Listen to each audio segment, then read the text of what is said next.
வணக்கம் யூவர்ஸ். இன்னைக்கான டாபிக் என்ன பண்ணினா ஐபிஎல் 2026 நடந்துட்டுருக்கு. ஆல்மோஸ்ட் லீக் ஸ்டேஜஸ்லாம் முடிய போகுது. ஓகே, அந்த மாட்டு கட்டுக்கல. ஸோ இப்போ 2 டீம் மட்டும் பார்த்தீங்கன்னா எலிமினேட் ஆயிருக்காங்க. ஒன்று எல்எஸ்டி, ஒன்று பார்த்தீங்கன்னா எம்ஐ. 2 டீம் மட்டும் பார்த்தீங்கன்னா அஃபிஷியலாக போய் எலிமினேட் ஆகிறாங்க. மாட்டு கட்டுக்கிறது. இதுக்கப்புறம் அவங்களுக்கு சான்சஸ் சுத்தமாக இல்லை. ஸோ ஓகே, ஸோ இப்போ என்ன நம்ம பேச போகிறோம்னா மும்பை இந்தியன்ஸை பற்றி தான் நம்ம பேச போகிறோம். இது வந்து சிஎஸ்கே பற்றி கிடையாது, மும்பை இந்தியன்ஸை பற்றி பேச போகிறோம். சிஎஸ்கே பற்றி நான் ரொம்ப பேசிட்டேன். ஸோ மும்பையை பற்றி பேசலாம் அப்படின்னு சொல்லிட்டு மும்பை இந்தியன்ஸ் இந்த சீசன் வந்து பார்த்தீங்கன்னா டோர்னமெண்ட் விட்டு வெளியே போயிட்டாங்க. கடந்த ஒரு ஃபியூ இயர்ஸாக எடுத்து பார்த்தீங்கன்னா மும்பை ஒரு பர்ஃபார்மன்ஸ் எதிர்பார்த்த அளவுக்கு இல்லை. அதான் உண்மையாக சொன்னோம். ரொம்ப அண்டர் சீசனாக பர்ஃபார்ம் பண்ணிட்டு இருக்காங்க. 2020, 2025 2 சீசன் தான் பிளே ஆஃப் போயிருக்காங்க. அதுவும் குவாலிஃபை 2 வரைக்கும் வந்து கோட்டை விட்டு வெளில போனாங்க. அதுதான் நடந்துச்சு. ஸோ மும்பை இந்தியன்ஸ் பொறுத்த வரைக்கும் உண்மையிலேயே அந்த சீசனு அவ்வளோ சூப்பரான ஒரு டீம். அந்த மாற்ற கட்டே இல்லை. இவ்வளோ சூப்பரான டீம் வச்சுக்கிட்டு இவ்வளோ முக்கியமாக தோக்க தெரிஞ்ச டீம்னா மும்பை இந்தியன்ஸ் தான். அது மாற்ற கருத்து கிடையாது. ஏன்னா அட்டிக் பாண்டியா கேப்டன்சி கொஞ்சம் அவருக்கு ப்ரெஷர் எடுத்துச்சு. அது மாற்று கருத்து கிடையாது. ஒரு நிறைய ப்ரெஷர் எடுத்துச்சு ரொம்ப. அதுக்கப்புறம் வந்து பார்த்தீங்கன்னா ஃபார்ம் அவுட் பெருசாக சரியில்லை. திலக்குமா ஜிடி மேட்ச் செஞ்சு அப்புறம் அவருக்கு பட்ட பர்ஃபார்மன்ஸ் இல்லை. சூரியகுமார் யாரும் இன்னும் சொல்லிக்கிற அளவுக்கு பர்ஃபார்மன்ஸ் இல்லை. கேப்டன் அவர் தூக்க போகிறாங்க இந்தியன் டீமில். ஸோ ரைட் நாங்கள் தெரியல. இப்போ மோஸ்ட் கன்ஃபார்ம் ஆகிக்கிற மாதிரி சொல்கிறாங்க. சஜஷன்ஸாக போகிறாங்க இருக்காங்க. ஓகே, ஸோ அப்புறம் பவுலிங்கும் ரொம்ப வீக் தான் இந்த சீசனு. பவுலிங் எதிர்பார்த்த அளவுக்கு இல்லை. தீபக் சகர் பவர் பிளே கிங். அவர் சிஎஸ்கேக்கு நல்லா போட்டு போதார். ஆனால் மும்பைக்கு வந்த பிறகு ரொம்ப அண்டர் பவுலிங்காக போயிட்டார். ஷர்டூல் தகரும் ஃபஸ்ட் மேட்ச் நல்லா போட்டார். அதுக்கப்புறம் அவரும் பவுலிங் ரொம்ப போடு. அதுக்கப்புறம் பவுலிங் ஸ்பின்னர்ஸும் அந்த 2 ஸ்பின்னர் ஸ்டாண்டர்டு, அப்புறம் அந்த ஒரு ஸ்பின்னர் ஸ்பின்னர் அது நல்லா போட்டார். மற்றபடி பவுலிங்கும் சரியில்லைங்க, அதான் சொல்லுவேன். ஸோ இந்த மாதிரி ரீசன்ஸ் தான் நான் சொல்லுவேன். எதிர்பார்த்த மாதிரி இல்லை.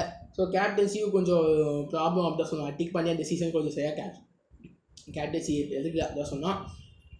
மிக கஷ்டமாக தான் இருக்குங்க. சீஸ்லி இப்படி ஆடுறாங்கன்னு இப்போ கண்டிப்பாக நான் எதிர்பார்த்தேன். இந்த சீசன் ரொம்ப எதிர்பார்த்தேன். நான் ஆக்ஷனில் பக்காவாக ட்ரேடு ஆக்ஷனை செட் பண்ணி வந்தாங்க. 2020 மும்பையை பார்த்த மாதிரி இந்த சீசன் எனக்கு இருந்துச்சு. அப்படி தான் எம்ஏ இருந்தாங்க. கண்டிப்பாக இந்த சீசன் ஒரு வேறு லவ் சம்பவம் இருக்குது. நான் நினச்சேன் தெரியுமா, டாப் 2லேயே எம்ஐ முடிப்பாங்க, இல்லை டாப் 1லேயே முடிப்பாங்க. அப்படிப்பட்ட டீம் எம்ஐ கிட்டே இருக்குது. இந்த சீசன் அவங்க கப்படியோ வேறு லவ் ஒரு டீமாக ஒரு டஃப் கொடுக்குற டீமாக வாங்க நினச்சேன். ஆனால் எதுவுமே நடக்கலை அப்படின்னு தான் சொன்னோம். ஓப்பனாக சொன்னால் ரொம்ப கஷ்டமாக தான் இருக்குது. ஏன்னா வந்து நிறைய 5 வருஷம் எம்ஐ கப்படியில் பிளே ஆஃப் ஃபைனலுக்கும் போகலை.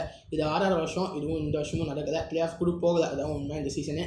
ஸோ கிட்டத்தட்ட 2021, 2022, 2024, 2026 கிட்ட 4 வருஷமாக பிளே ஆஃப் போகலை. மீதி 2 வருஷம் தான் பிளே ஆஃப் போயிருக்காங்க. அதுவும் குவாலிஃபை 2 வந்து பாதியிலேயே எல்லாம் வந்தாங்க. அதான் உண்மையாக சொன்னோம்.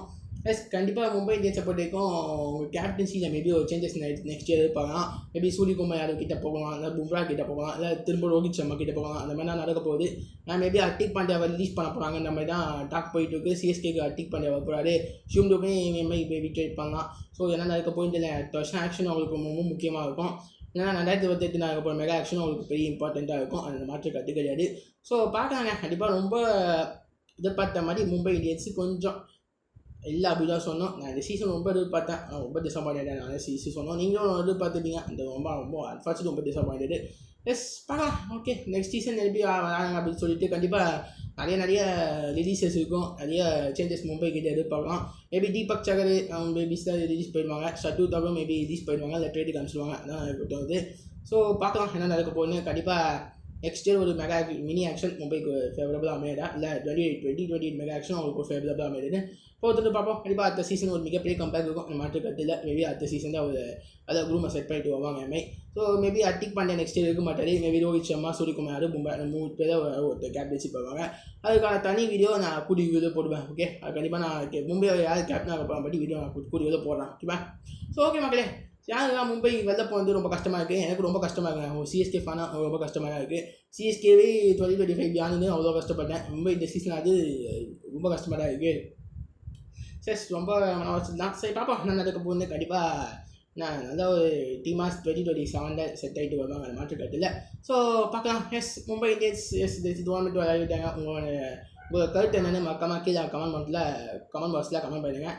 ஸோ வீடியோ பிடிச்சா டாபிக் உங்களை நாளை சந்திக்கிறேன். நன்றி. Take care and safe.